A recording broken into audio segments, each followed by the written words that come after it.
जिस तरह से मौलाना फजल रहमान साहब कह रहे हैं और शाहिद खाकान अब्बासी भी यही कह रहे हैं कि जनवरी का महीना जो है ना वो मौजू नहीं है।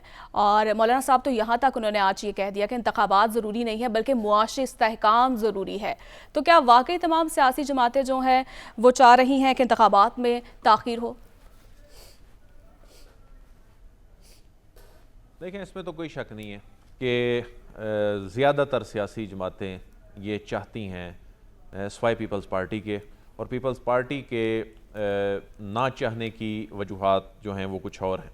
लेकिन इलेक्शन कमीशन जो है ये शायद पाकिस्तान की तारीख़ का पहला इलेक्शन कमीशन है जिस पर इंतखाबात के इनकाद से कबल तनकीद हो रही है। इससे पहले तो इलेक्शन कमीशन पर इंतखाबात जब हो जाते हैं तो उस रात से तनकीद होना शुरू होती है।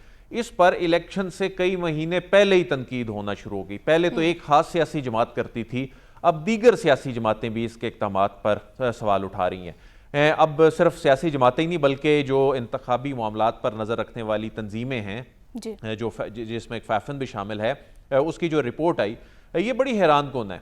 ये उन्हीं कियास सराइयों को, उन्हीं शकूक व शुबहात को दोबारा इससे जन्म मिलेगा कि इंतखाबात कहीं आगे तो नहीं चले जाएंगे। मिसाल के तौर पे अगर ये हल्का बंदियाँ इन्हें अभी से ही गैर मुनसिफाना करार दिया जा रहा है और उसमें गैर मुनसिफाना करार देते हुए आप ये देखें कि इलेक्शन कमीशन क्या कह रहा है। इलेक्शन कमीशन को हालांकि कानून में ये सहूलत दी गई कि आप जिला बंदियाँ तोड़ दें, लेकिन आप हल्के बैलेंस्ड बनाएं, आप इसमें एक तवाज़न रखें। लेकिन इलेक्शन कमीशन ने इसमें अपनी सहूलत देखी कि जी वो जब जिला बंदियां तोड़ देंगे, दूसरे जिलों में चले जाएंगे तो उससे हमें कंडक्ट करने में मुश्किल आएगी।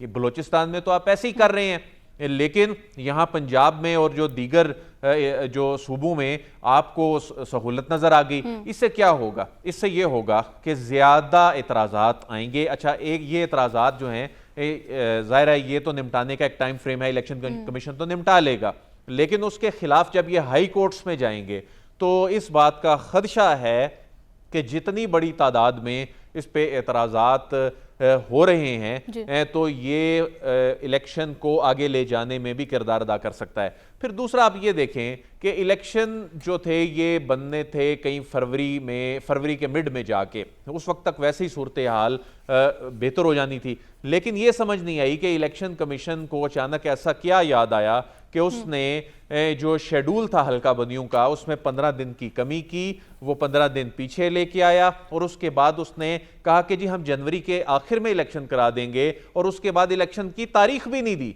अगर आप इतने कॉन्फिडेंट हैं कि जनवरी के आखिर में आप इलेक्शन करा देंगे तो एक तारीख भी दे देते तो ये अनसर्टेनिटी खत्म हो जाती। तो ये तमाम सब कुछ करने के बावजूद, आपके ऐलान के बावजूद भी ये गैर यकीनी सूरत हाल खत्म नहीं हो सकी, जिसकी सारी जिम्मेदारी खालिस्तन इलेक्शन कमीशन पर आती है कि आज के दौर में, मीडिया के दौर में, जब तमाम चीजें ओपन हैं, ऐसे में आप चीजों को क्यों नहीं वाजे कर सके? आप हल्का बंदियों के मामले पे इतना बड़ा इलेक्शन कमीशन जिम्मेदार है, आप ये कहना चाह रहे हैं दिल साहब?